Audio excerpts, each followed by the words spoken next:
SVSU regular board meeting for Wednesday, September 25th. I believe we're live tonight.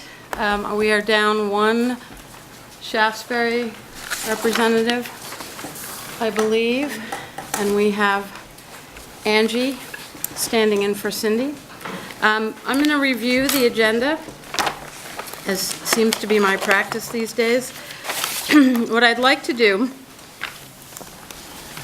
is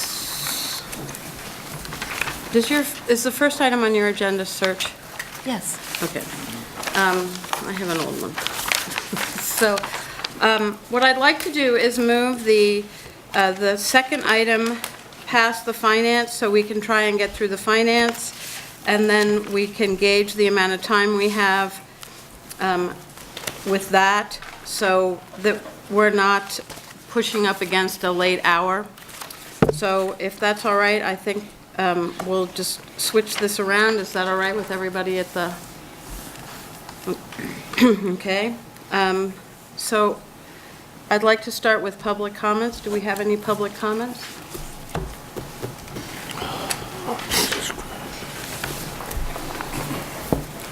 Good evening, Lori Mulhern from Bennington. I want to approach the board in regards to item number 8, and I'm not sure if this is an appropriate time, or would you like me to wait till that section of the agenda?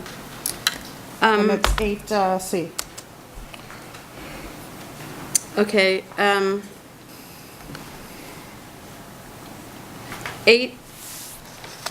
8C should have had the letter to and from the secretary. So are you referring to the letter from the secretary to this board, or are you referring to the letter that I wrote on behalf of the board to the secretary? Both. Okay. So would you like me to proceed now or wait? Sure, you can proceed. Okay. I did approach this subject at the MAU board meeting, and I'm going to do so here as well at the SVSU board. I was very disappointed to see that the SVSU had voted to pursue even consideration of any applicant or candidate without educational experience as our superintendent of schools, even on an interim basis, for a multitude of reasons. Number one, having brought to the board's attention a variety of issues that we have here in the SVSU, I also can state that I don't feel it's in the best interest of our educational system. For number one, it's not in the best interest of the students, and it's not in the best interest of supporting staff as well, our educational staff. Having someone with educational experience is vital to making the best educational system we can. They research best practices, they can assist with student learning. One of the goals here in particular is from the Vermont School Board Association. School boards and superintendents will work together to ensure that every student has a personal learning plan focused on core academics, dispositions toward learning, and student aspirations. Superintendents and principals must lead the efforts within the school systems to ensure that the learning needs of students and professional development needs of teachers are met. Having an educational background in a superintendent plays a vital role, especially in our community. We are struggling in numerous areas, and I myself have sent a 4-page letter to Mr. Villasega asking to deny such a request. My request was based on several issues, including our AYP status at a multitude of schools. Also, the challenge with having an independent school in our supervisory union. The condition and structure currently of the special ed program, our staffing challenges in training opportunities for staff, our late budgets, our unexpected contingencies, the lack of an HR director, and also the complex supervisory union structure we have here. The superintendent wears many hats. He or she serves as the district's educational leader and serves to provide the educational leadership necessary to create the vision and implement the goals of the district. He or she oversees operations and educational programming, community relations, and other affairs, including the business aspects of such a job. The superintendent reaches out beyond this community. This individual is involved in numerous committees in agencies such as the legislature, the They have meetings with other superintendents. They work towards creating goals for the school systems, even most recently, a state calendar for schools. The superintendent needs this educational background to be able to talk to the state board. And I don't see how that would be of benefit if we had a superintendent that did not have this educational background. Thank you. Thank you, Lori. We will be discussing that under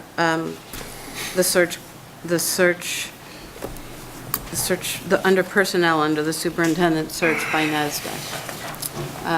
So we're going to move to the finance-related items. The first, I'm sorry, Tara? I just wanted to make sure that the licensing issue is going to be brought to the SU board and going to be spoken about, because I'm still concerned about that. Okay, so under superintendent's report, that is one of the items. Okay. Okay? I'm sorry, are there any other public comments? Okay, thank you. We're going to move on to, that doesn't mean that you, people in the audience can't speak under a specific item that's on the agenda. So moving on to the finance-related, the approval to enter into the VHI member participation agreement and the power of attorney. Rick, would you like, so everyone saw that on the online packet? Tell me when you want me to do it. Rick, would you like to give a brief overview? Yeah, and let me start by apologizing for, this isn't worded as it should be. We're not looking for approval or action requested tonight. It's really an update for discussion only, and it doesn't even need to be a discussion, but I just wanted to fill the board in on where this is moving. And VHI, as most of you should know, is our health insurance partnership that we have with the Vermont NEA. They serve as a conduit to the Blue Cross Blue Shield network for us. It's been working well for many years. The Affordable Care Act, which is kicking in October 1st, and then further on January 1st, has created some issues, not only with the health insurance landscape in Vermont, but also VHI's viability within that landscape. It's an extremely fluid landscape at this point in time. The reason why I wanted to speak about it tonight is, in case some of you have heard through your school board communications, that there is a deadline to sign this by October 1st. And that is kind of true, but that deadline for October 1st is only if your district, and I'm speaking to all the districts as a whole, want to participate in their annual meeting on, I think, October 25th or 4th or 6th or somewhere in that ballpark. That annual meeting, to me, isn't that critical. It's a pre-picked board that they're going to put in place. So there probably aren't any contested seats to that board.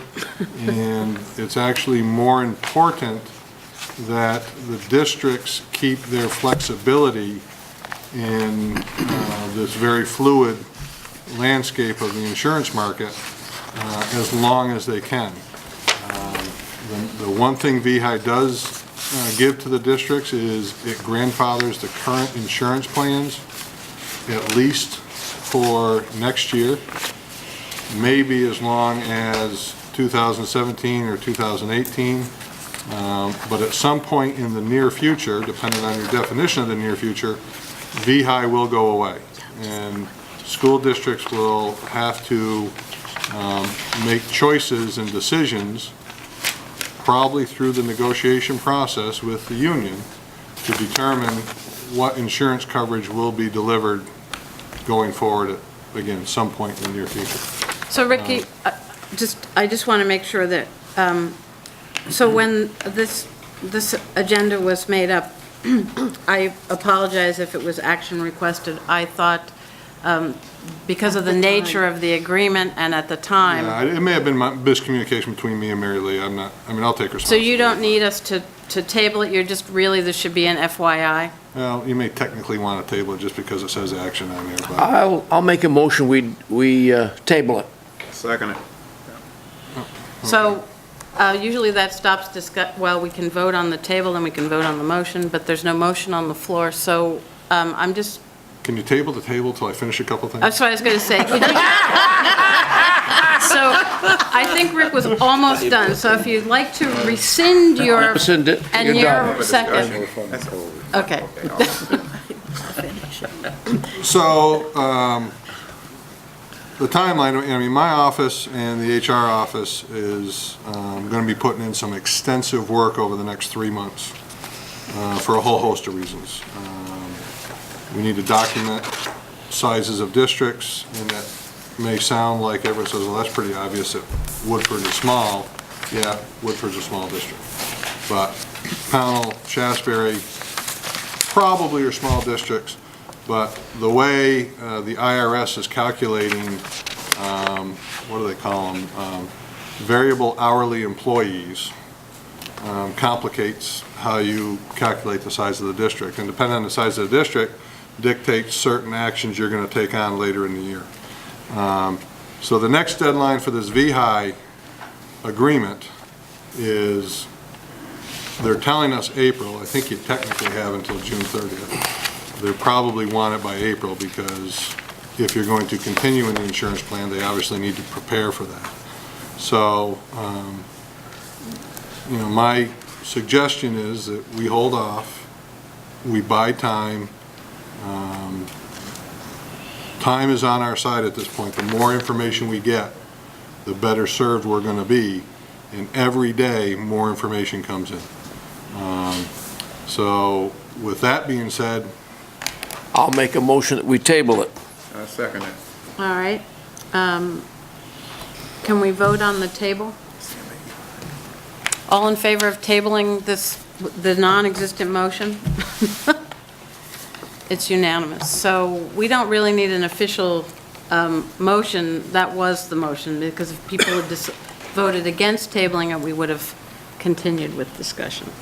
So Rick, I thank you, and I'm assuming that probably at every board meeting, some board member will entertain a question about where we're at. I know at MAU, you were asked about this, and I think the important piece for the community, the school community that has the insurance currently, is that it will certainly remain in effect certainly through June 2014, and probably beyond, but it's safe to say that it's through this school year.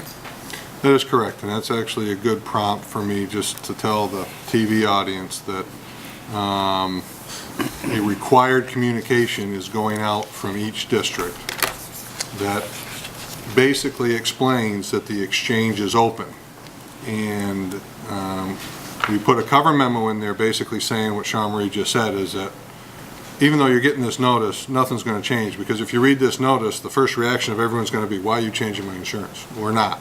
We're required to send this communication as part of the Affordable Care Act. It basically says, as an employee, you have options, the exchange is open, you can do as you please. But through June 30th, 2014, there will be no changes in the health insurance, health or dental, offered to our staff. Thank you, Rick. So moving on to finance-related Section B, budget planning. I had recently asked Rick, under this discussion item, if he was looking for a direction from this board before he and his staff start to look at what might be increases, in lighting, heating, all those sort of normal things plus the budget, or if we wanted to discuss keeping the budget under a certain percent, or I'm not exactly sure what, other than the timeline, that we could agree on tonight, so. Yeah, if I could just speak for a minute. As far as the timeline's concerned, we are, it's basically started. We've already started working on it. We are, over the next 2 weeks, we will have what we call our grant forecasting done. And as everybody remembers, that was a painful process last time because it put significant pressure not only on the SU budget, but on member budgets as well. The good news is, early indications are we won't see that same pressure again this year. Our budgets, our forecasted revenue for next year, as well as our current budgets carried into next year with normal budgetary increases, look like they should be in decent shape and not add any more pressure on the local budgets. But yeah, we're probably going to be looking at, assuming we want to do the finance committee process as we have the last couple of years, we're probably going to want to look at those committee meetings starting up in late October, and hopefully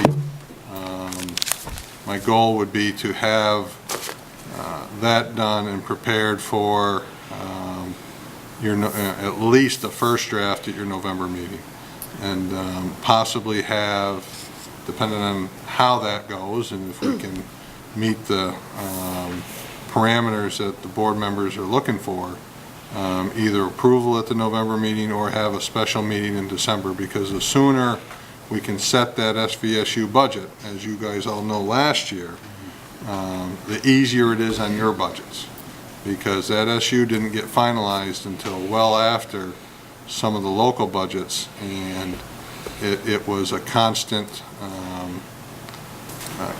chase of where the dollars were coming and going from. So, a question to Mark and Avis. Mark, are you, last year Avis was slated as one of the SVSU reps for the budget because you usually met at like late afternoon? It was about 3:30, I think, as I recall. Yeah. So last year's members were Ray, Avis, Fran, Ken, Cindy, and Leon.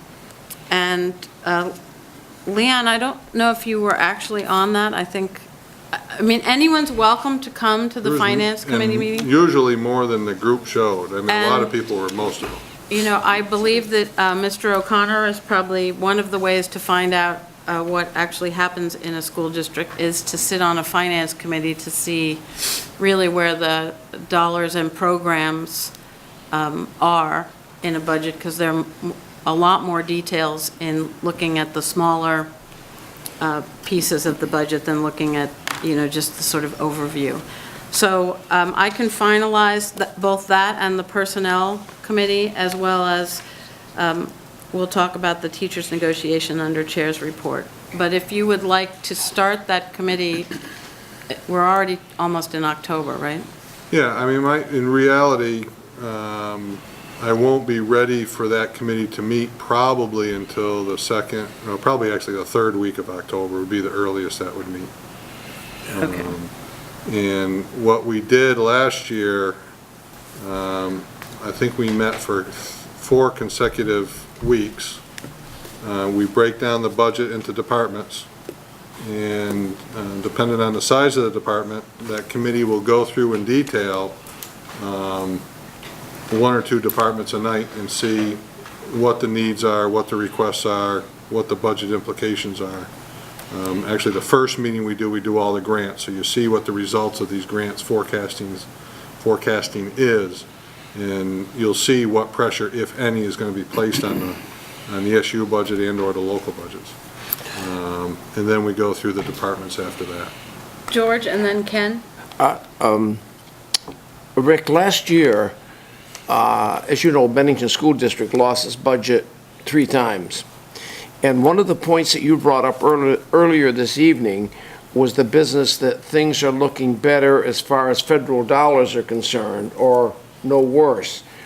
I think it would be it would behoove us to get maybe a monthly report, because one of the items that we were criticized at by a citizen was the fact that when we told them the amount of money that was being cut from various federal programs, and they said, well, how come you didn't let the community know that this was coming? So I think that even though there isn't anything to report each month, it would be good to say, or give us an update month to month on what that is. Let that get out to the media and follow that up so that we can keep a better trail on it. Just a suggestion. That's going to lead into Ken's comments. Same as what George was saying. Again, last year we were faced with a 20%, 19.9, whatever it was, SVSU budget increase. And I just hope, I mean, you don't come back with anything like that. You should try and, keep it at single digits, at least as a starter. And if you have to make cuts, it's like George was just telling me about, the economy is so difficult here in Bennington. I mean, if you get 2 people working and one loses their job, the income is down. We can't be like the federal government and just keep spending and spending. Let's just hope that we can be as tight as possible with our budget, please. That's not exactly what I thought he was going to say, but.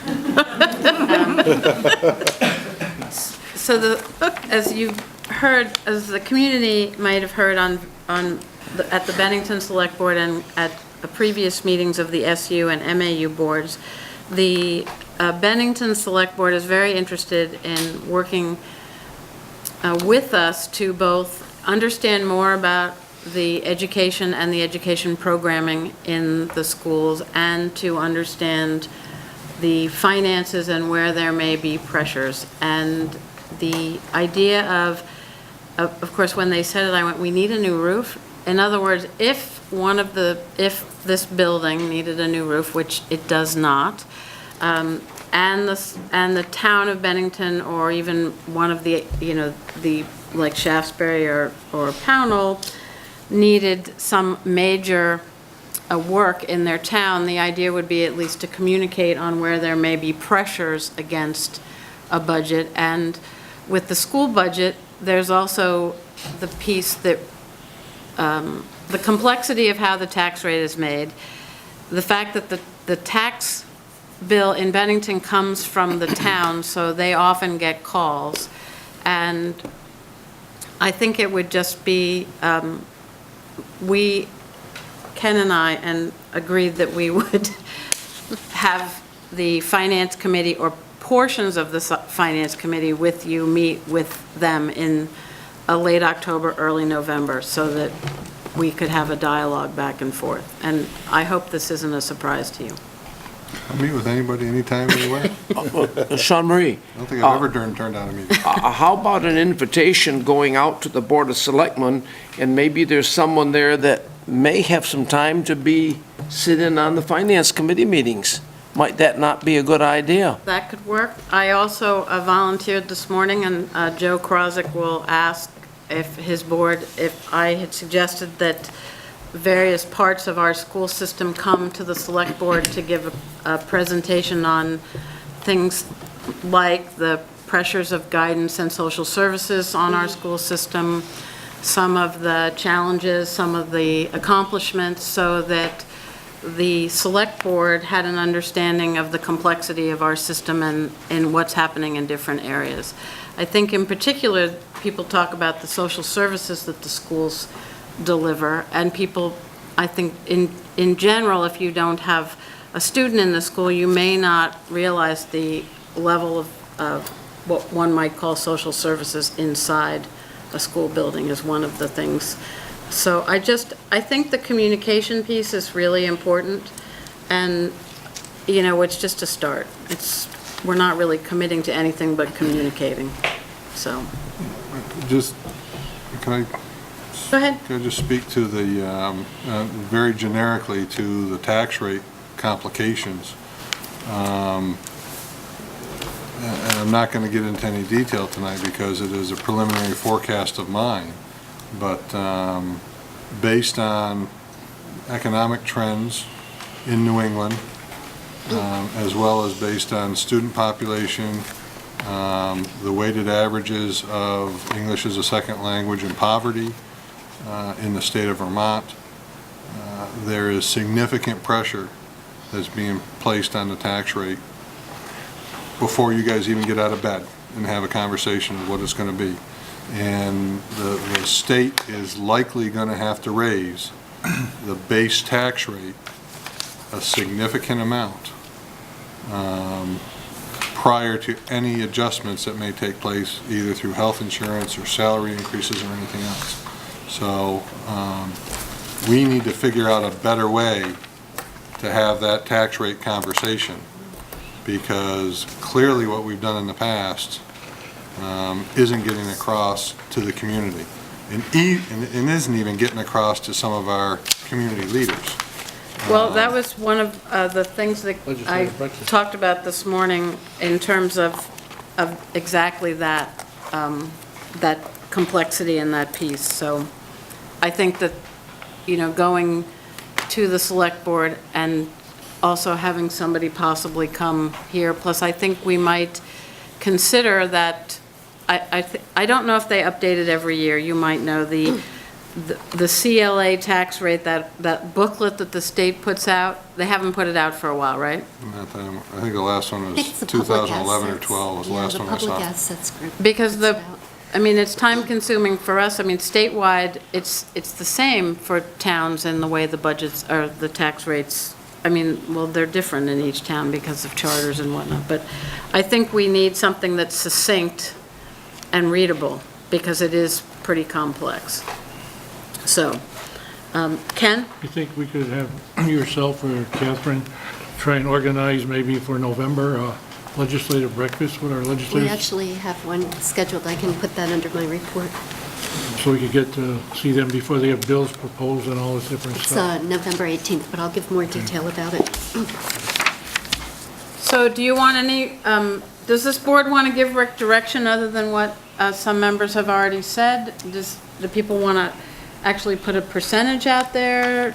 I mean, is the board looking to recommend something before the process starts? No? I will add another thing that I'm sure everybody's aware of, but I just want to state the obvious, that we will be budgeting for an unsettled contract year with the teachers, so that is another complicator that is placed into the budget process. It's a lot easier when I can open up the contract, look on the grid and say, oh, that's the number. So we have to do a little bit of forecasting there, which is a further complicator in the process. Okay. Ray?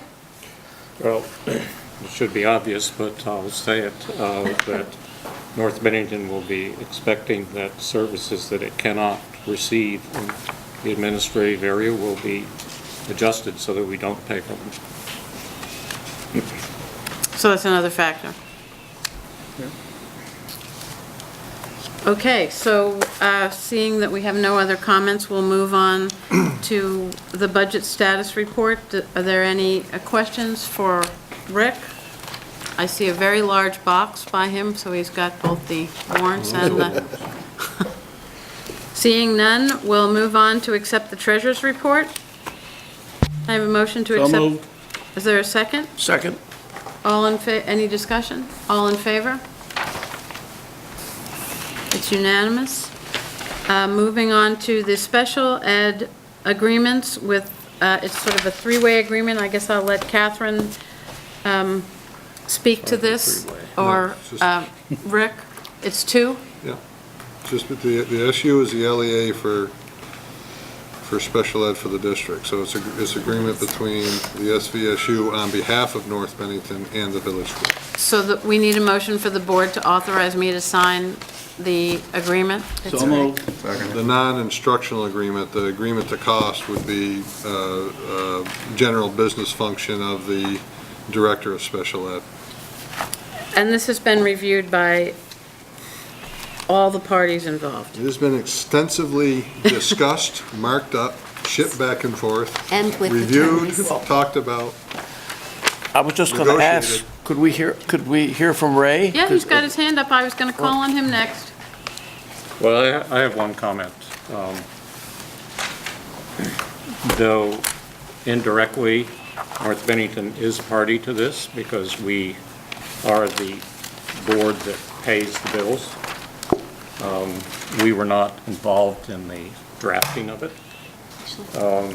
I would like to point out that in clause number 29 of which agreement is non-instructional services agreement, it discusses if the village school happens to not fulfill the IEP as written or comply with the terms of the two agreements that we're talking about, that it says the VSNB shall indemnify the SVSU for costs of defense incurred and for the cost of any compensatory services or other remedy awarded by the administrative decision or appeal thereof.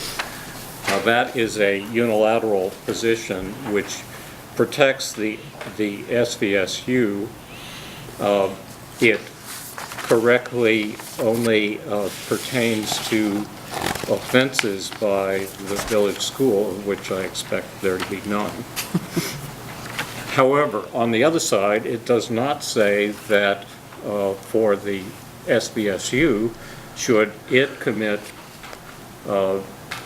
fail to follow through on its obligations under these agreements, most of which have to deal with the IEP committee and educational placement team meetings, where the LEA is the decider, so to speak, if there is a disagreement and there can be no consensus in those agreements. The LEA makes that call. So if a parent is aggrieved by the call of the LEA, they have, as I understand this agreement, they have no recourse to attack the SVSU, but they do to attack the village school, which may not be at fault, because I'm specifically talking about a situation where they're not at fault. The fault is in the decision of the LEA. And I think that my question is my district, North Bennington Graded School District, protected by this agreement? I'm not sure it is. And I was not consulted about this. I don't feel that this is the appropriate clause. So, Ray, I'm going to say that I will vote for this because we need to move on. This needs to get settled. They have bills to pay, and they need to be paid for their services today. So But I don't agree with this clause as being in my best interest as the North Bennington School District. So my understanding is that lawyers from all three entities representing I mean, Steve Stitzel is or Cecil Page and Fletcher. I am saying in effect that there is a divorce between the interests of this district and the SVSU. Okay, Let Rick so know. I'm going to let Rick speak, but the attorneys of the SVSU are obligated to protect North Bennington, Pownell, MAU, Woodford. While they may not be an independent of that, she, the attorney looking into it, is looking into it from your best interest. I disagree that that's actually possible in this situation. Okay, I'm just saying that how. That is theoretically the way they're supposed to be doing it. Right. Well, Rick and then George. Yeah, this particular section had extensive conversation and suggestive language that went back and forth for quite some time. As I understand how the law was explained to me, is if there is a suit filed, it will be filed against the SU regardless of who does what. The SU only has indemnification back to the village school if the village school blatantly does something wrong. Just does not follow an IEP and just blatantly does something wrong. There is no indemnification back from the village school because it's a SU's responsibility anyway to deliver that responsibility. It was talked about numerous times. Patty Page is the one that actually worked on this, not Steve. So based on, and the village school side had numerous amounts of input into this, but ultimately, it's going to always be the SU's responsibility to correct and to pay anything that has to be paid. The only recourse we have back to the village school is if they are blatantly liable for something that they did or did not do. Catherine? I'm sorry, Jim, just now. Here's my follow-up question here. So suppose that the party that's aggrieved attacks the SU, and probably they'll put TVS in there as well, and North Bennington. Do we get the protection of the budget for the legal services of the SU being applied to this case? As you do now. We are not on our own in defending. As you do now. And there is due process. And, Yeah, that's what I was gonna say, and there's my no understanding, and I'm not a lawyer, I didn't read the law, but Patty made it very clear and was very strong in saying they can't go after the village school, they can't go after North Bennington, they can only go after the SVSU Because of its LEA status. because of the LEA law status. Okay, well, that helps clarify that. I'd like to see that in writing from Patty. I'm just going to say, if Ray representing his district is agreeable to all the rest of it, Yes. may it not be possible to take that section? No. No, we can't. It's already signed. The village school has already It's signed all it. one piece, and Yeah. I'm going to vote George. for it. I just was They already uncertain signed it. I about see. this point, and I had my reasons, which I just explained. And I appreciate you expressing your reasons and Right. the, what should be the philosophical view of it, and then the practical side of it, and how Right. it plays out. You're quite right. There's the abstract philosophical issue, which is my sense that there's strong potential for conflict of interest, which would be difficult for one attorney to resolve. And the practical side of it is that it may be of no real significance in the end. And I did not, I don't have the practical experience of a lawyer who has worked with this, who's been in court and seen what happens where it's the LEA that gets everything thrown in the face. Thank you. So, No, I'm thank sorry, you. Catherine, go ahead. Well, I just wanted to clarify also, Ray, in your example, in your question of when the LEA, the SU, would be the determining factor if there was conflict in the decision of an IEP team. Yep.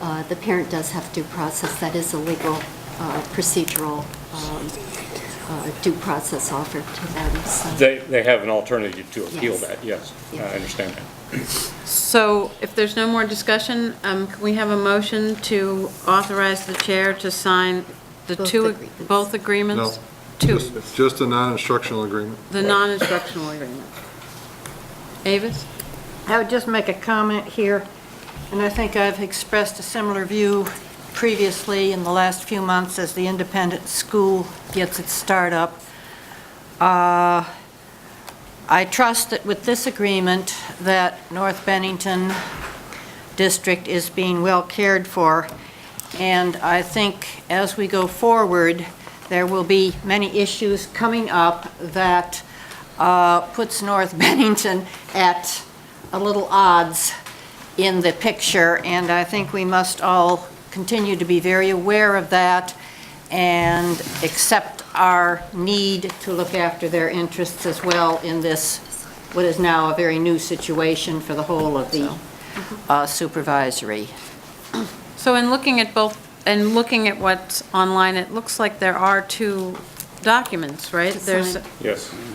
So, What Rick's saying is that one of them is administrative. The other is the first illegal. within the first document, it says that the contact for the second document is our SPED director. Right. Oh, I see what you're saying. so I just need to sign the one, on behalf of the SVSU. Yeah. So, The non-instructional service agreement. so is there a motion? So there's an error. There's a motion and a second on the floor. Okay, Call the question. all in favor? It's unanimous, thank you. And Ray, I really do appreciate your comments to make sure they're on the record. I appreciate the civility of the conversation. All right.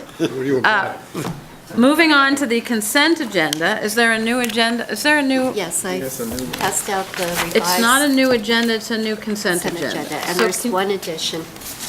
That is the result of a meeting, special meeting of the BSD Board held this past Monday, where they accepted the resignation of one of their teachers in order that she could be nominated tonight for a position at the middle school. So that's Michelle Mazzola. So So, she's been added to your agenda. You all should have copies of the revised agenda. That's the only change. I'll make a motion, we approve. is there a second for the I'll consent, second it. the amended consent agenda? I'll second it.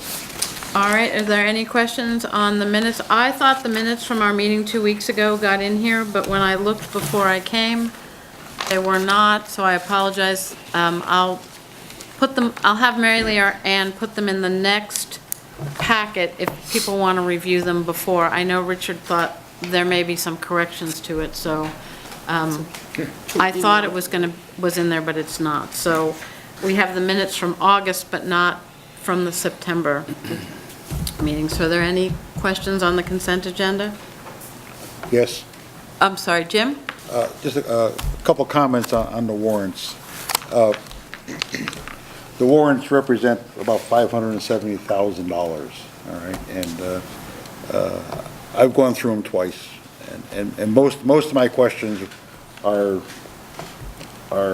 lack of knowledge of what the pay, the money, who the money's being paid to.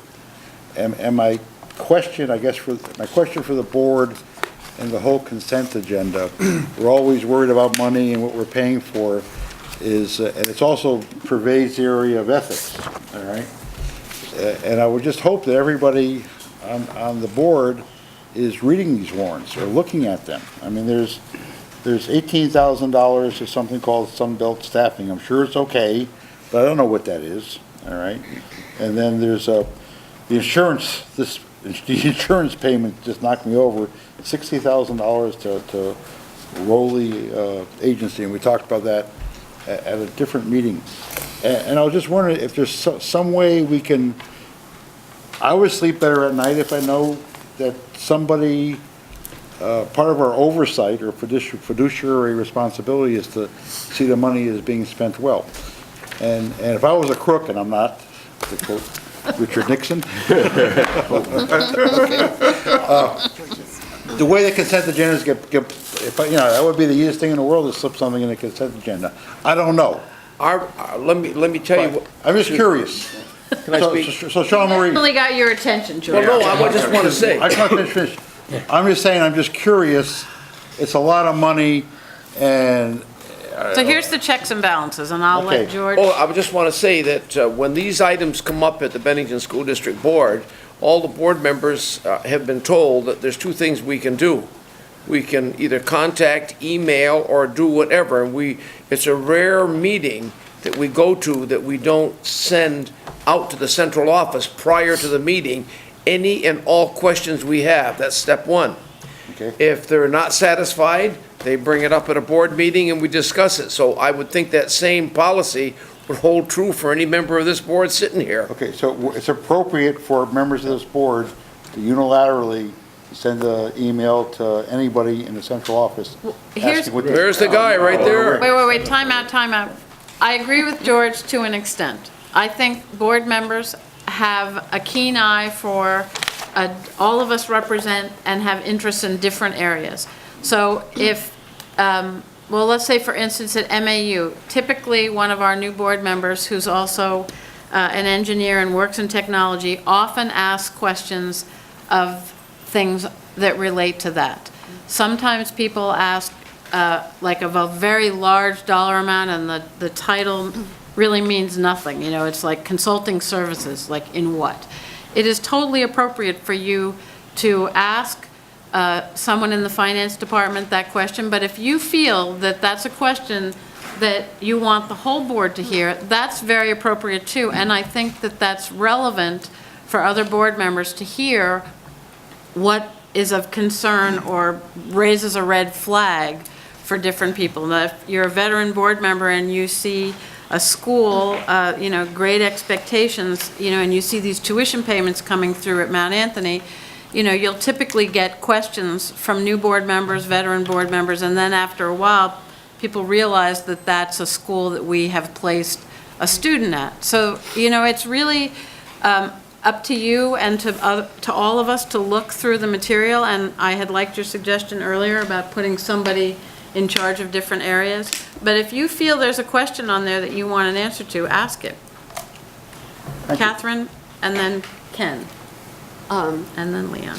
Before the question even goes to the finance department, you need to have confidence that we have very detailed internal control. It's very strong, and departmental members actually outside of finance sign off on invoices and finance items that come through for compensation areas. So that internal control system is there, and we know that from our audits.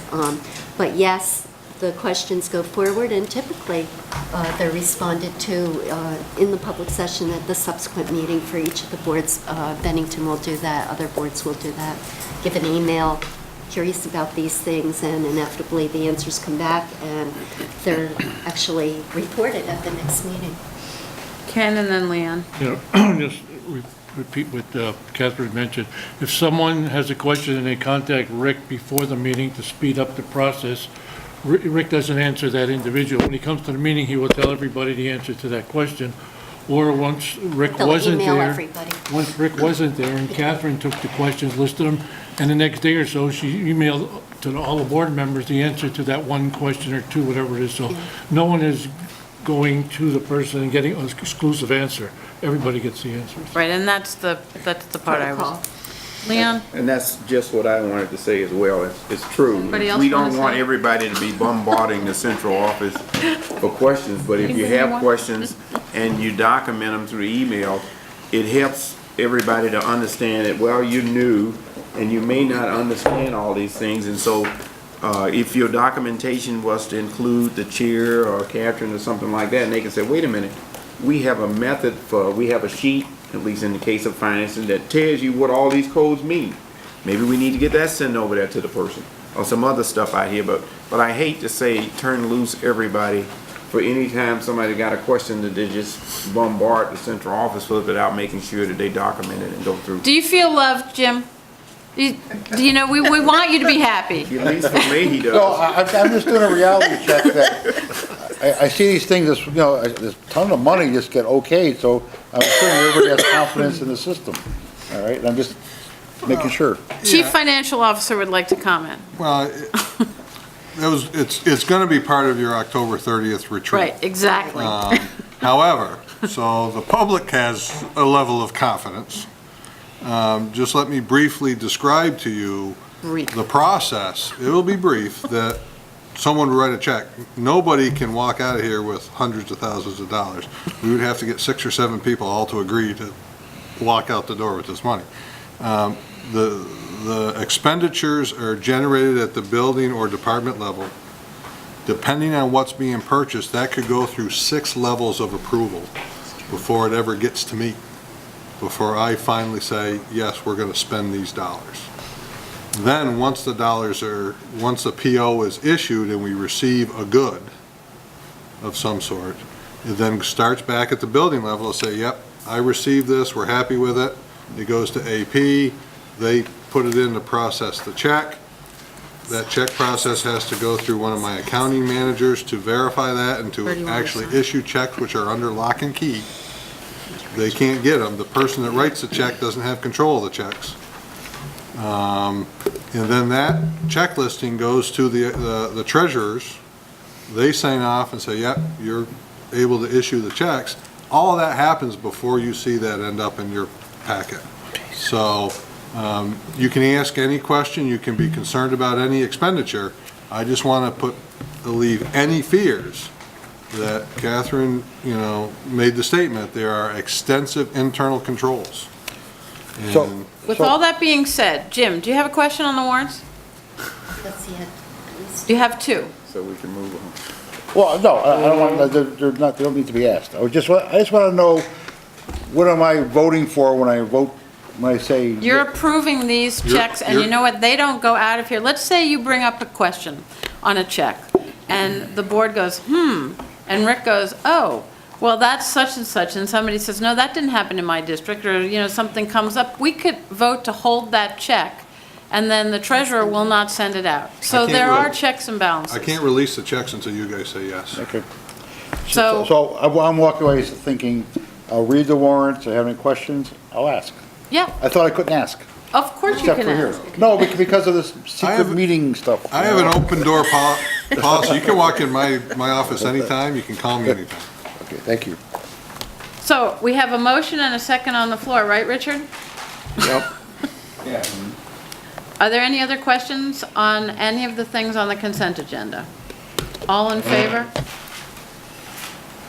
And it's unanimous, and now a number of us will sign the warrant to say that we did that. It'd be helpful at a retreat. I remember George Carpenter used to make them up. There's a list of all the acronyms that we use, like Yeah, we're actually IEPs working and on an stuff like that. update. And everybody could have one in We're front of working on them. that, we're Plus working on program. codes, we're working on all that stuff, so October 30th. So, before I move on to the search, Catherine, did this superintendent's item, did you want to do the teacher, the certification question and the federal assurance, and then we'll move on? Sure, I'll start with the federal assurances. These are in and posted on the website for everyone's knowledge of the assurances that as superintendent I sign for the receipt of federal funds. They are tagged to the school's AYP status. As you read through them, you'll see that we have to ensure that parents, community members, board members are informed of the AYP status, the adequate yearly progress status in each of the schools, and whether it is met or not, and the status of those schools. We have to publicize their action plans, which are their school improvement plans. We also must make sure that all of the parents are informed about school choice, if it's available within one of the districts, school districts. That was the case in BSD.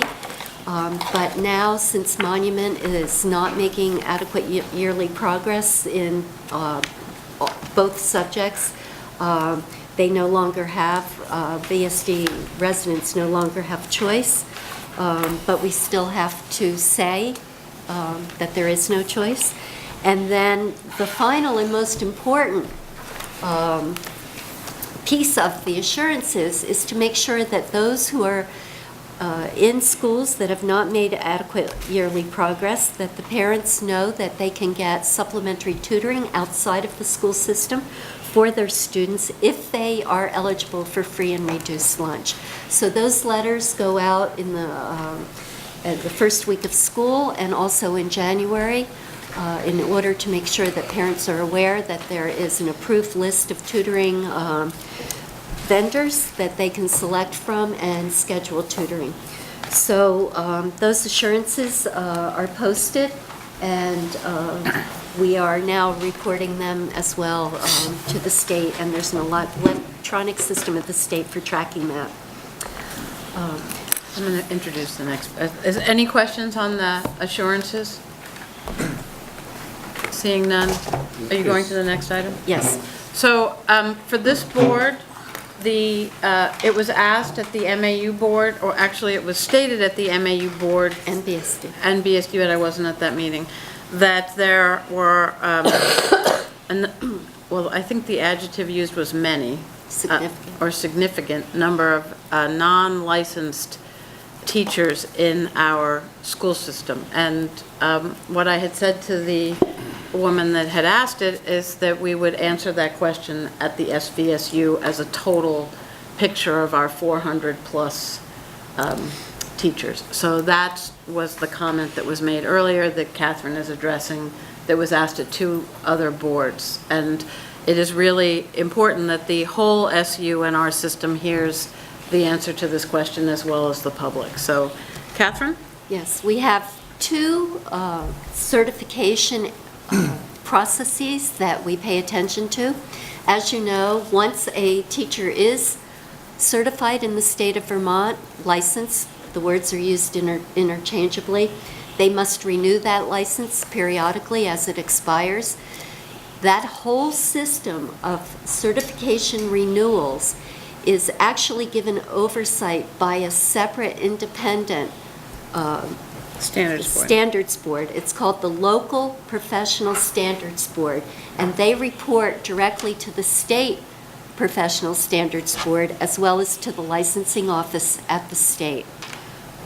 So for our teachers who are seeking renewal of their licenses, they need to go through that committee. It's very rigorous. They have to bring their portfolios. Their portfolios are reviewed before they're approved, and the recommendation is sent for renewal. And our teachers are certified. At the time that Mrs. Sky had asked the Licensing Bureau about the teachers who had licenses that needed to be either expired or needed to be renewed, there was one teacher who had not had their license. They had an expired license, but she did call up, and that alerted the State Department. We had thought the applicant had submitted their paperwork.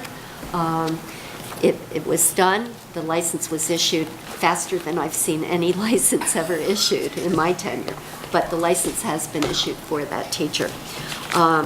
Then we have the other category of teachers that are new to our district and new to teaching. So if they're new to our district, they have experience in other districts, and they're coming into either the state of Vermont or our district from another Vermont district, or they are new graduates.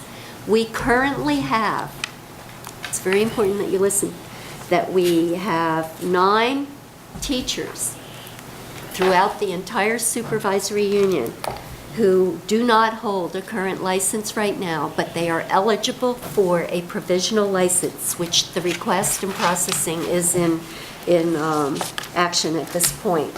One is a school psychologist. There are 2 speech and language specialists, 3 special ed teachers, 1 guidance counselor who's actually a long-term sub, 1 band teacher, and 1 literacy teacher.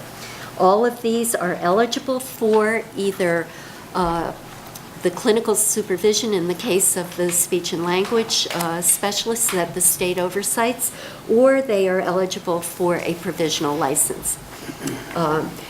4 of these 9 are new graduates. They do not have experience, but they have had internships and student teaching or clinical experience, or supervised clinical experience.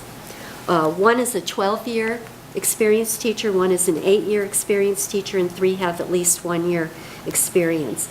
2 of these were hired prior to August, and the remainder were done late in August. 4 of them on the 28th of August after the academic year had already started for staff. What happens typically is that we bundle these requests for provisional license. Predates me. The group of professional license requests go up to the Department of Education in September. Now an agency. Agency of Education in September. That request is made. When we're interviewing, we are very confident that the people that we're hiring that do not have licenses would be eligible for the provisional licenses. So we have done this, as I said, for many, many years. It takes through October for the provisionals to come back. The technicality that Mrs. Sky is concerned about is that the statute actually says that you cannot have an unlicensed teacher in a classroom. The alternate to that is that these are designees as long-term substitutes. And we'd rather have these individuals designated such rather than just hiring a substitute, because these people have the education and training and, in 2 cases, extensive experience. So this has been our practice. I have never gotten a cautionary communication from the department that we were out of line.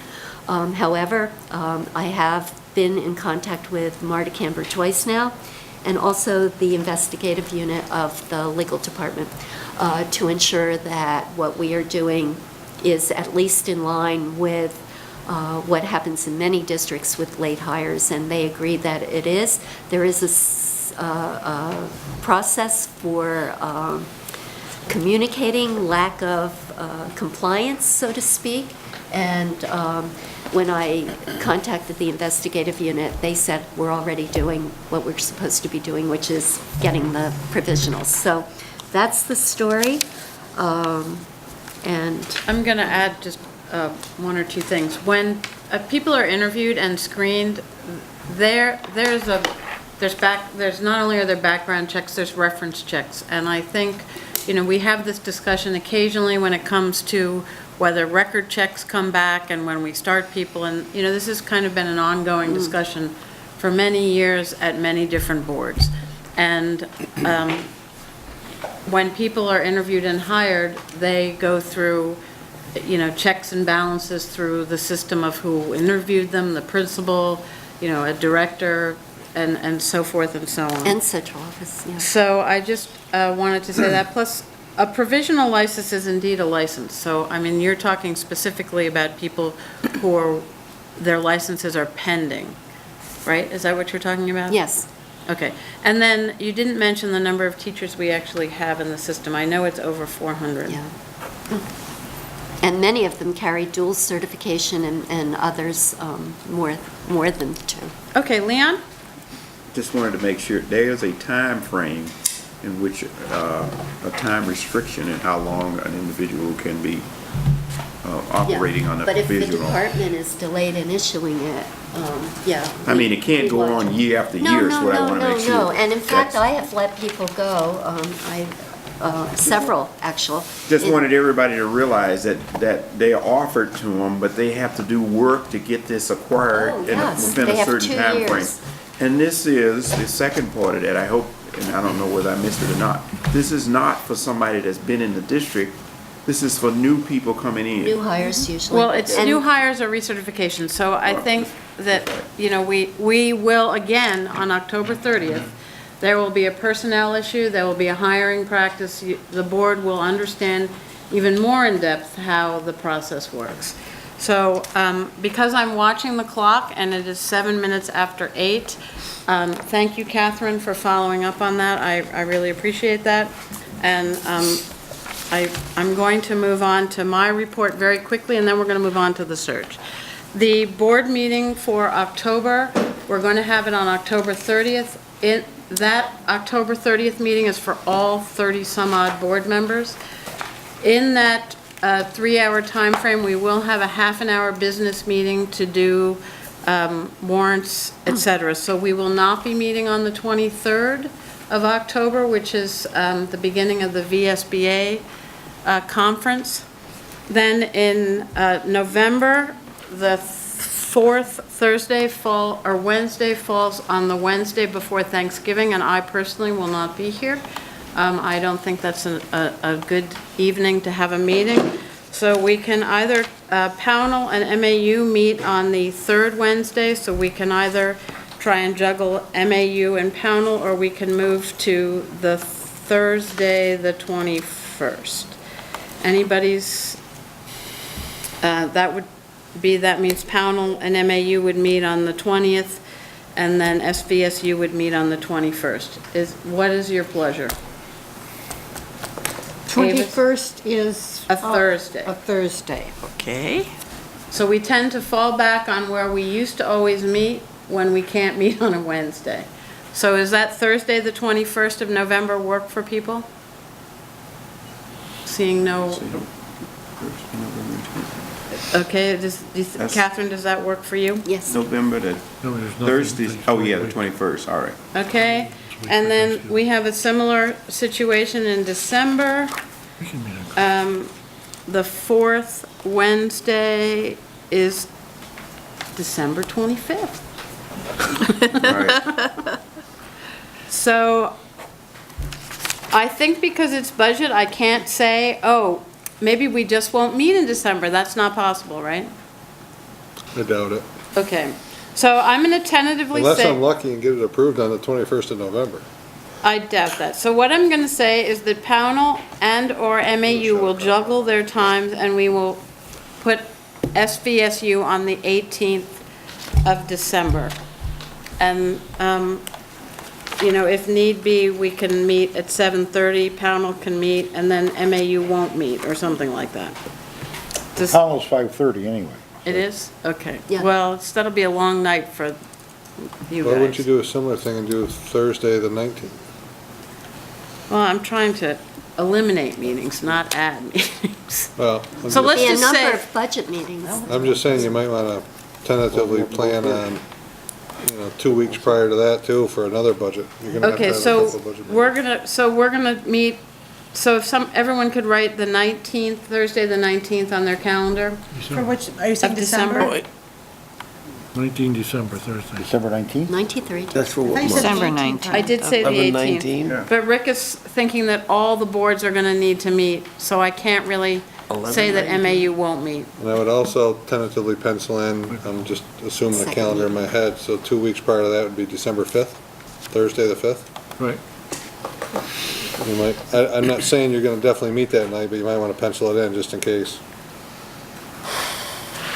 All right, so, moving right along.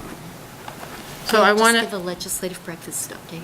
Okay, give us those dates again, The please. 19th for December, right? Richard, could you give us those dates? 11:21, November 20. 10:30, 11:21, 12:05, and 12:19. Right. The 19th, December 19th. And they're all at 7 o'clock, right? For SVSU. I want to thank Wendy and Frank for coming. There's nothing really on the agenda that Well, when brings them here, but, you know, do you you have the never, agreements for the? you never know what can come up, so I appreciate. I remember years ago, we used to tell Sue she didn't have to come to an MAU meeting, and she knew better. She didn't want anything to happen without her hearing what might be asked of her. So thank you, Frank, thank you, Wendy. I will also say that I am really hoping that we will have added special ed help by our next meeting for Wendy in the work she's doing with special ed. So with that said, you had the legislative update, then we're going to move on to the search. The next legislative breakfast for SVSU is scheduled for November 18th. That's actually scheduled by the legislators. However, the 18th is also the meeting of the economic partners for the greater Bennington area, and we've agreed that we would have a joint legislative breakfast, and there would be an economic part and a educational legislation related to education part, and of course, the economic part touches education as well, so. That's The Monday? 18th, we have not set, Monday, November 18th, we have not set the location yet because we're trying to estimate the number of people who will be attending, but it may be at the community room at the community college, but we'll see. There's also a nice place at the Vets Home, Where? the Vets Home. Yes. I don't know if it would be big enough. Oh, there's a bigger one 150, downstairs. there is. 150 downstairs. Could you just pass those back to Rick so I don't forget? All right. We are at the superintendent search. These, I apologize, I got this, oh, Under yours, you said you were going to talk about negotiations. yes, so under teacher negotiations, each board has picked their negotiator. Last year, we did not have an SVSU rep, so I would like to ask Ray, who will not be at the table for North Bennington, if he would sit on the teachers' negotiations as the SVSU rep. Can you do that? You have to wear your SVSU hat, Ray. Uh-oh. So, I'm not sure that's gonna happen, but we'd like to have an SVSU rep at the table, so while Ray's thinking about that, I will, are there other interested SVSU members? I think Ray will come Are you through. asking for another 2-year commitment?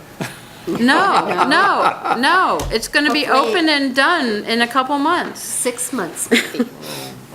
All right, well, and then, the SVSU does have a personnel committee and then a finance committee, and, George is on the personnel committee. I think Jen Arlotta will need to be replaced because, of her work schedule. Yeah. Cindy has been on it, and we do need, maybe, we'll be meeting in the next month or two to continue that committee work. So that's what I wanted to do under that. Now, the Art Betancourt, who we agreed would do the search, his company would do the search, he came to the last meeting. I copied 16 of those. I did send this out to you early this morning electronically, but I don't expect people who are working to actually maybe see their emails. People have habits about when they check. Once this goes around, the part to look at is really on page 3.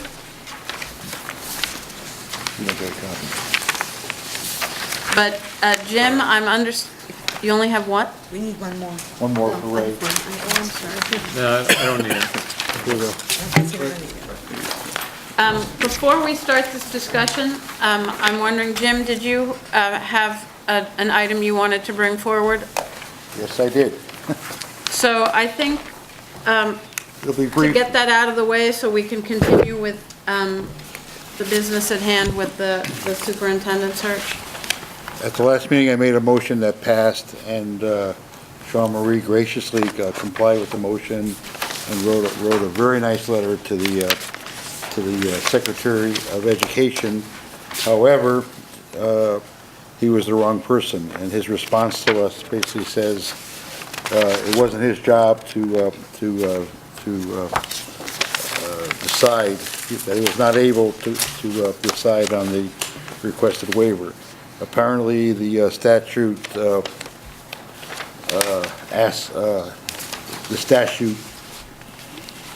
what's the word, states that all waivers should be addressed to the Board of Education.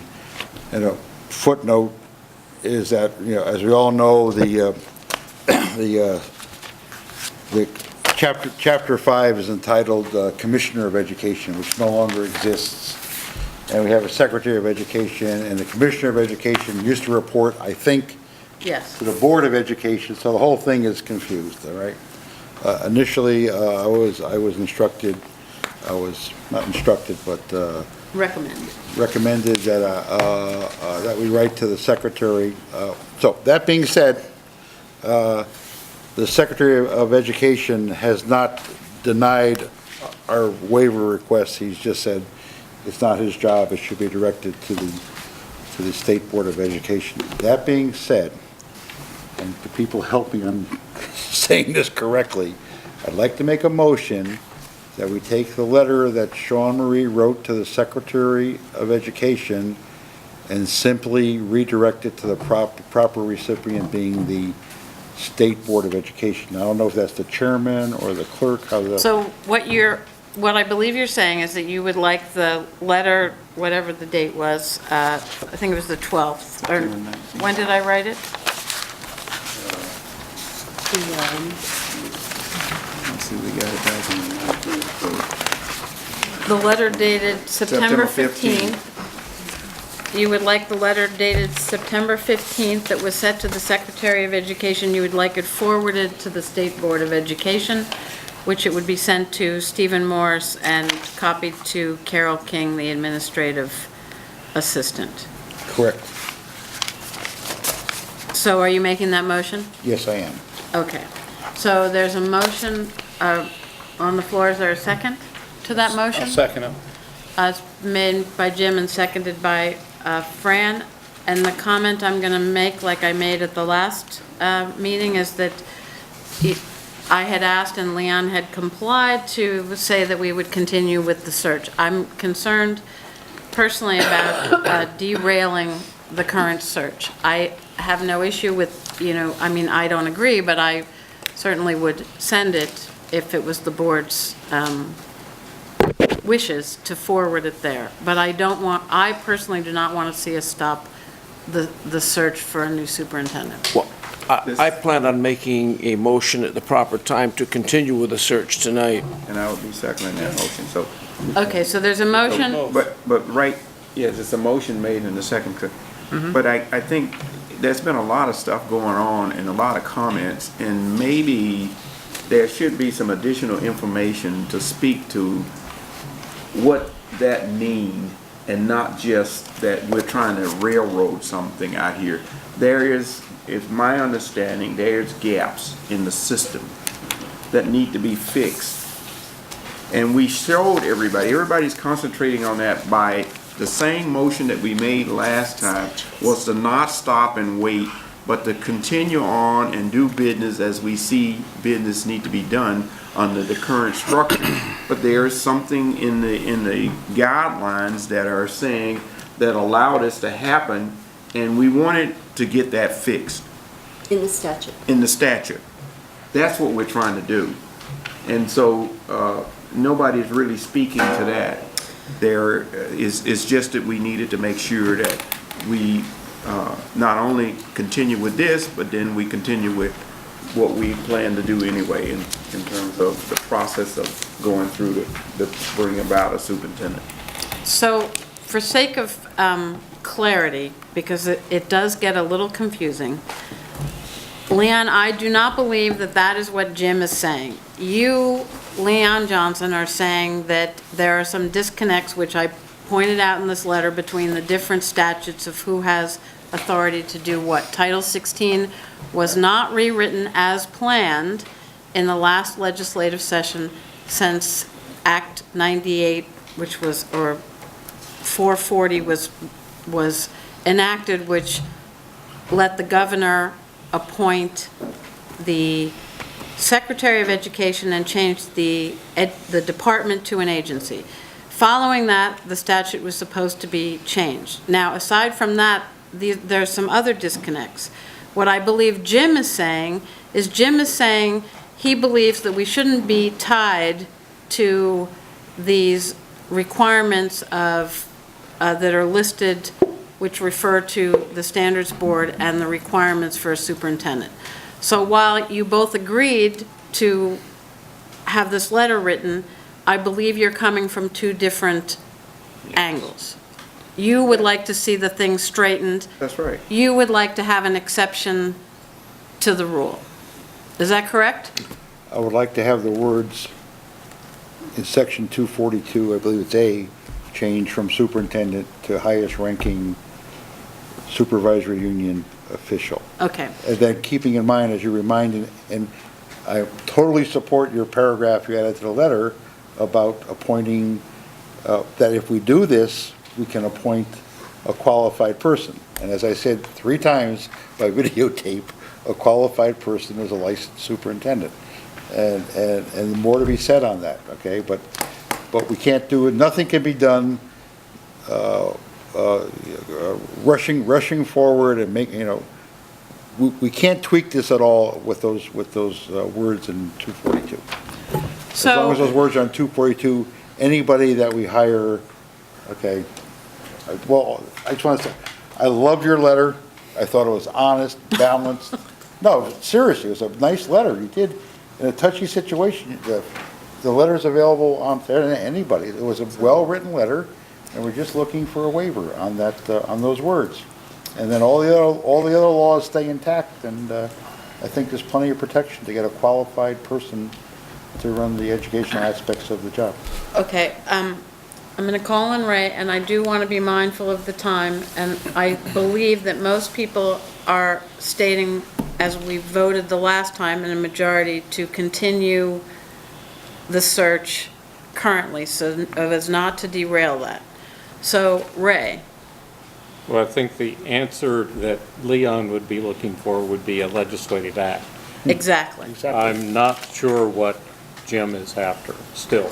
Okay? If it's a waiver, then it's a practical matter because a waiver allows action to occur at this board level. I agree with that. Okay? So there is a practical point there which I'm not understanding at this point. Okay, and what I'm going to say, and I'm not going to take the time to go through this, but I put this binder together, and I don't even know how many are in here. But these are the emails, letters, and phone messages that went to my email from people who would like to see the requirements for a superintendent stay the same. With the qualifications of both teaching and education and the likes. This includes two that felt that it might be possible to look at a manager-type person, but I do believe, and, I didn't deduct people's names, so, Bethel could sue me for them anyway, so. If you wrote to me, I'm sorry, your email might be in there, but I did tell people I was going to, in my response, that I was going to share some of the comments. So just from a practical point of view, since our meeting 2 weeks ago, I personally have heard from many people who believe it should stay the same. That doesn't mean that this board has to comply with that. You have all maybe heard from your own constituents or the people in your town. So, you're welcome to look through it. Are there any other comments on this motion? Not on the motion, but, and I haven't seen what you have in the book, but I will say to you that I have received many emails, many telephone calls, and otherwise. And I will... Can I just say one more thing? I think a lot of it is in response to the Banner article, which is patently mostly incorrect. Okay, thank you. Okay. I'd like to address Mr. Carroll. No. I'll talk to you after. So for those watching, our Banner reporter would like to speak to Mr. O'Connor about the accuracy of the article. Ray, and then we're going to try and move on.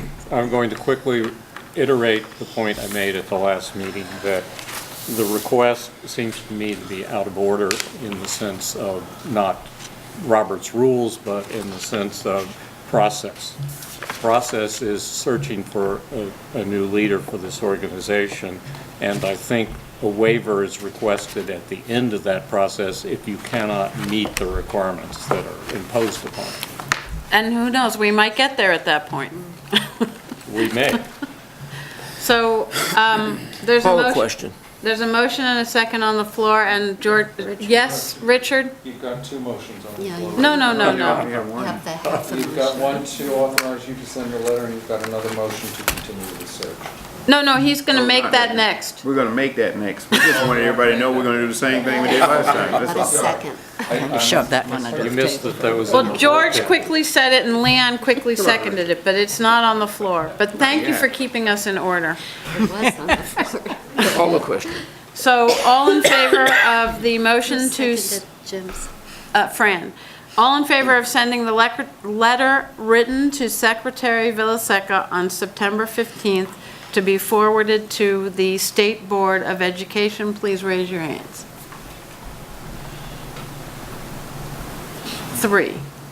Opposed? 1, 2, 3, 4, 5. Abstentions? Mark. Okay. Can we have the opposed again, please? Avis, George, Ken, Angie, Ray. Fran voted in favor and Leon voted in favor. So your motion failed, and should we have what we believe is a qualified candidate that doesn't maybe meet all of those, maybe we'll come back to it. Thank you. So we don't now need a second motion. No. So if you have the search document from NESDEC in front of you, page 3 outlines that really sort of in a short frame publicize the vacancy. They would prepare a personalized information letter. We'd prepare a customized application. We would send the information letter to the NESDEC recruiting network, including, and then there's many bullets, all superintendents, assistant superintendents in Vermont, members of community in New England, and it goes on. When I spoke to Mr. Nesdeck, Mr. Betancourt. When I spoke to Mr. Betancourt today, briefly, he stated that he was going to be in a number of conferences around the Northeast, and that he would be trying to recruit people at that time. Should we agree to this proposal? We talked also briefly about the quick turnaround we were looking for, and he thought that asking for the applicant pool to come back to this board, or to the committee, or to the board by the 10th of November would work if we spent the next week to 10 days putting together some of the things that he's requesting. When I talked to him about the job description and the question of qualifications, because I wasn't sure where we were going to go, he said that it really wasn't necessary to have it that specific, because they would be advertising as they always do for a chief executive, in other words, a superintendent of a school system. In terms of the salary range, I had asked Catherine to bring the job description.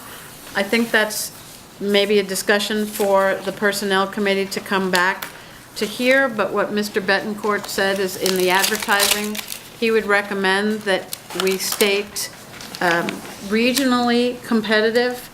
I emailed the Superintendent's Association this morning and asked for the range of salaries, and when I called Mr. Betancourt, he knew the average off the top of his head. He told me that the average superintendent salary in Vermont is 120. 121. You need to take that with, a couple variables, because there are many different size and structures of our 63 supervisory unions. There's 5 supervisory districts. We are the second, thank you. We are the largest district in terms of, or second largest in terms of population, the largest district in terms of receiving title, but we are not the largest in size of members. The Northeast Kingdom outdoes us, certainly now that we're smaller, with 56 board members and barely 1,000 students spread out over the Northeast Kingdom. So Jeff wrote back to me actually rather quickly. He said the range for FY13, which was last year, was 90 to 150, and the average mean salary was 110 to 120, and to remember that the lower salaries in some rural, very small SUs skew the average. I mean, because if you look at Battenkill, they have a part-time superintendent, so. Chittenden South is 150. Is that that's the top end, the 150. So the average salary for single districts, which are the 5 bigger single districts, is 121,722. So if this board's pleasure is to just write regionally competitive, knowing that this is the range, we could get started. And what I would like to ask of this board is, I have a list of our board members and alternates. I wasn't sure who might be here. I'm going to pass this around. If you'd write a yes and your initials next to your name, if you'd like to be on the search/interview committee, and then I've left a blank space for you to write down a community member that you think might be appropriate on this committee.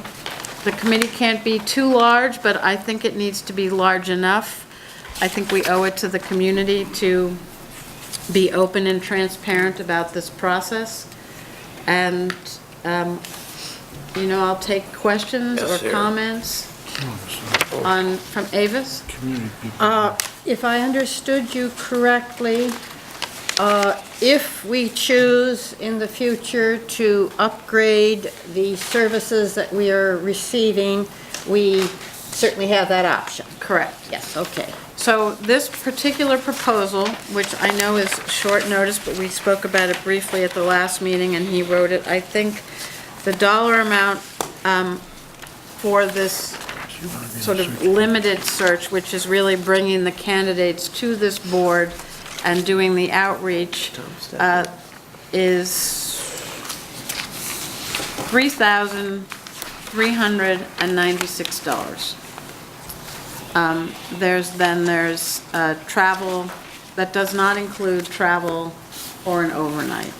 So I believe we would need a motion so the business department would have this on record to make a motion to accept this So moved. Second? proposal to the Southwest Supervisory Union number 5. And Richard, we can put these 3 pages into the, attached to the minutes? The 3 pages, we don't need to do the extra services? Do you need a thing to not to exceed for the total there, or no? Well, the fee for that is the 3,396. Right, okay. And then the potential additional expenses are the mileage and the consulting overnight. Okay. And So you don't want to put anything like not to exceed $5,000? you can if you want. I mean, Well- Jim?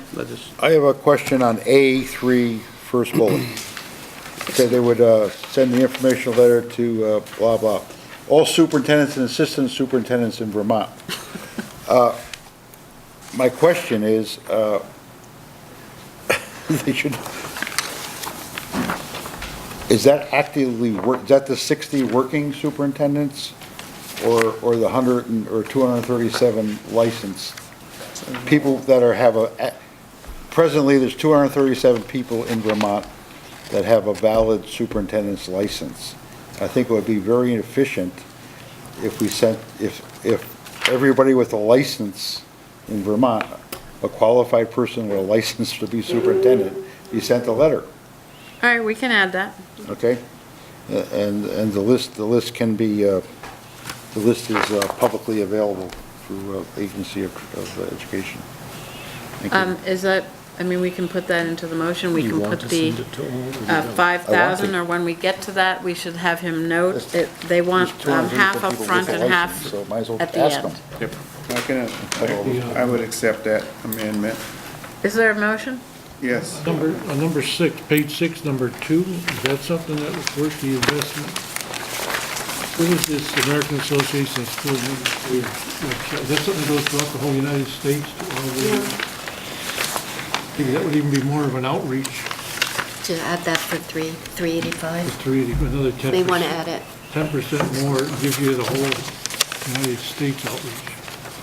So I'm going to draw your attention, as Ken pointed out, on page 6, item 2, additional fee-based options to the AASA announcement. So who made this motion? I did. Leon, and who seconded it? I did. So far, there's a friendly amendment to add all licensed superintendents in the state of Vermont.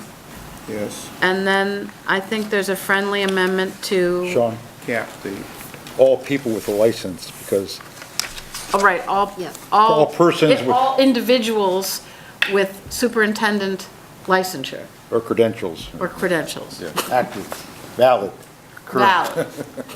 whatever the word is. And then not to exceed 5,000, or to come back to us when we reach that number. I guess, is that, how would you like that, Fran? I mean, and that we've got the people who made the motions here, so is that okay with the board, the 5,000 cap? I'd cap it at 5,000. I mean, you got the 1150, you got the 385. I mean, I don't know, that's, Oh, no, but we have to agree to these, and what Ken is saying, and he can make either a second motion or add it to it, is he'd like to see us invest in the AASA announcement for 385. 385, yeah. So do you want to add that to your motion, or should we take that separate? Can we do this à la carte? We can. Yeah. Okay, so we're going to back up. The motion on the floor is to accept the proposal at 3396. So there's a motion on a second on that motion with NASDAQ. Okay, all in favor? It's unanimous. Next motion, Ken? You know what, that 5,000 really needed to be included in that, though. I don't think so, because we're going to discuss these other options, which may put it over 5,000 right away. So it may be over 5 is what Oh, it's. I thought. Why don't we just, Okay, go ahead. I mean, whoever. I mean, the next one would be like, do we want a search brochure? I mean, if we just went through them sequentially and said yay or nay, or maybe not proposed them even, just moved on. Okay, so on number one, which is a search brochure, I mean, my personal feeling is we don't really have the time to do this Yeah. right now, although it would. I'm not sure it's useful, because anybody who's interested in the position is going to do their research on this locality and our situation. We did do one when we were looking for the high school principal. Yep. We did do one before, and I think they And for serve, the a- superintendent. and they do serve the purpose, but we're kind of in the time, I mean, we'll see what happens with this. Well, are there not brochures, say, just about Bennington that could be sent along to anybody that applies? And we have some school-specific and district-specific we can send. So, moving on, Ken, you want to make a motion for the second one? Spend, on page 6, number 2, AASA, spend $385 to advertise for 30 days in the job bulletin area of the American Association of School Administrators website, which covers the whole United States. So moved. Second. Excellent. And you're going to be in the minutes. Any questions or comments on that AASA announcement? All in favor? It's unanimous. I think some of these others are worthwhile, and we can certainly add them later. Is there something that anyone is looking to do the, I think the want the team governance retreat? Well, I'm joking. I'm thinking the community-wide assessment, but we could add that later once we've got some sort of a pool. I think Avis was very interested in that when Art was here, talking about some of that. So I think just to get us started, and certainly we can call a special meeting. Did my list come back around? That's delivered. It's gotten Okay. to me. Is it going back? Avis. My dear, if you please, for Richard as well, my proper and official legal last name is Bruce hyphen Hurley. I did this. I appreciate that. And you know what? My official name is Naven-Oler, and I never use it. It's just too many words, but I can appreciate yours is 3, and I was in a real big hurry before I left the house. I typed this as I had one foot out the door. I will not make that mistake again. Thank you. So, what is the board's pleasure? Can I send the other thing that I feel is important is the last time we had the high school principal on the search committee, and I believe it would be important to have an elementary principal on the committee as well. Again, this group would meet with Mr. Betancourt, and we would have to write up, we could use those lists of qualifications if the board wanted to, from Jim, Leon, and Jackie's work. We can leave it to the professional to come up with something with the idea that it would be regionally competitive, and we'll just see what happens by the 10th of November, and we'll go from there. Does that satisfy everybody? All right, so it is 8:44. Angie, I want you to note the time. Thank you. Are there any others? Ken? Just the October 7th meeting at the CDC, the regional meeting for Vermont School Board. last call, What time, Ken? 5 o'clock at the CDC. If you can go online to vtvsba.org and just sign up, there's a spot for the regional meetings, Bennington, and you'll be all set. They do provide a meal at 5 o'clock before the start of the meeting. Should be 2 hours, you'll be done by 8 o'clock. Excellent. Catherine? I just wanted to let you know that at this evening's policy meeting, we have changed the date of the policy meeting from the last Wednesday of the month to the second Monday. Oh, we had to go to the first Monday because the second Monday was a problem. First Monday. And the reason we did that is to bring policies forward to the SVSU for warning more quickly, because the way it is, the same day. policy meeting met just before this meeting. We have to wait a whole month to bring it forward, so that's why we did that. Yeah. And then, one of the things that came up in MAU, and I know that Leon's on MAU, he brought this up and he's here, is that I believe we need to consider a policy that would direct people, the policy would direct us to review job descriptions or take out salary ranges, or we should definitely look at how we look at job descriptions Beyond the personnel. as a policy. That's correct. And then, Donna, I'm sorry, you're to my left through Catherine, and I didn't mean not to thank you. I would like to say that as we move forward, I would like this board and all the boards to hear more information about the Common Core and the implementation of that for next school year, and the work that's being done, and there's been a lot of work being done. There's a lot of information about the new testing. I think a lot of community members ask about the MAP tests and how those measure their students, and that we do them 3 times a year. I think that, we've always had a lot of things to deal with, but I'd like to see some of the educational issues that are happening statewide, locally, et cetera, come to the boards for information. So, Are there going to be kneecaps this fall? there's going to be kneecaps in the fall, and then, Ames Whip in the fall, Nevis and in the fall. and then all the way to the following spring is the new, did we sign up for the pilot? We have some.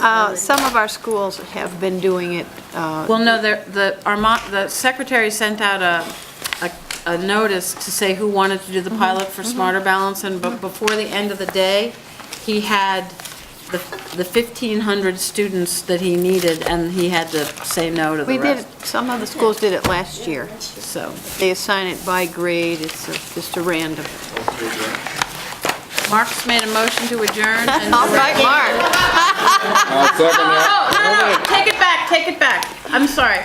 We need to make a motion to accept the ESP That's right. contract Thank that's you. gone through all the boards.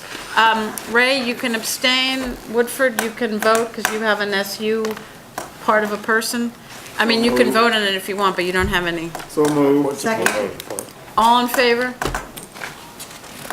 Abstentions? Thank you. Thank you, Ken. Motion to adjourn, Mark?